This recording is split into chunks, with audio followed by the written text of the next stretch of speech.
You wake up on a Monday morning, check your bank account, and for a brief moment, it looks fine. Your salary just came in. There's a sense of relief. Maybe even control. But by the end of the month, that feeling is gone again. The question isn't why you're not earning enough. The uncomfortable question is, why does it never seem to stay? Consider a fairly normal situation. You're in your late 20s or early 30s, living somewhere in the United States or Europe. You earn around $4,000 a month after taxes. On paper, that's not bad. It's stable, respectable. You're doing what you were told to do: study, get a job, build a life. Then the fixed costs begin to reveal themselves. Rent takes $1,500. Maybe more, depending on the city. Your car payment is another $400. Insurance, fuel, maintenance, it quietly adds another $300. Student loans pull out $250. Groceries, utilities, subscriptions, and basic living easily reach $800. Before you've made a single choice in your day, around $3,250 is already gone. That leaves roughly $750.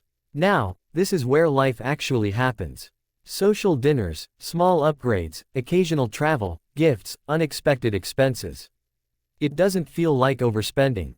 It feels like living normally. But by the end of the month, that $750 disappears too. And nothing really changes. The mistake here is subtle. It doesn't feel like a mistake. It feels like participation in a system that everyone else is also following. But the hidden flaw is this: most people are managing money based on what's left, not based on intention. There's a difference. If you only think about money after everything else is paid, then your financial future becomes whatever is left over from your lifestyle. And in most cases, that leftover is inconsistent or non-existent. The math behind this is simple, but the impact is not. If you save $200 a month, that's $2,400 a year.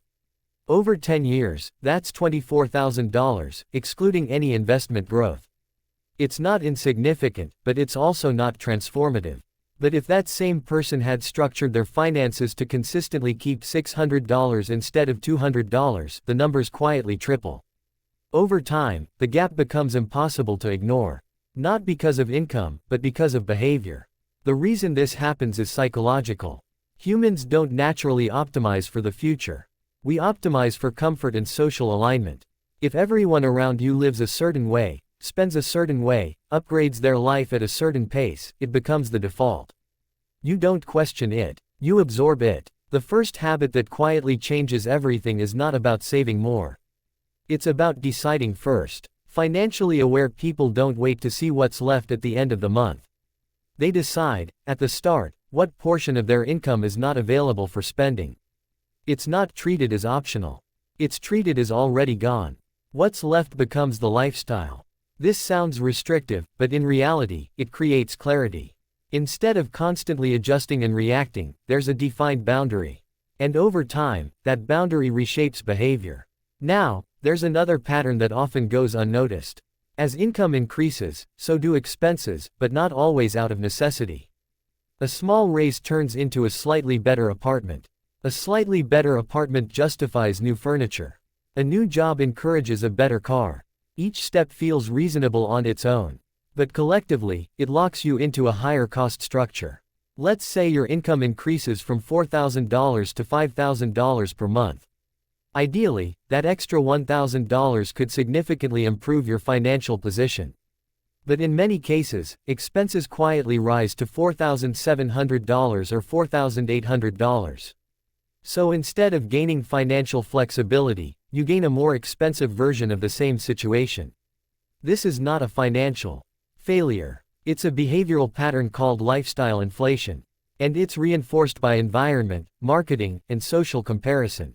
The second habit that changes your financial future is the ability to pause before upgrading your life. Financially intelligent individuals don't immediately translate higher income into higher expenses. They delay the upgrade. Not forever, but long enough to strengthen their position first.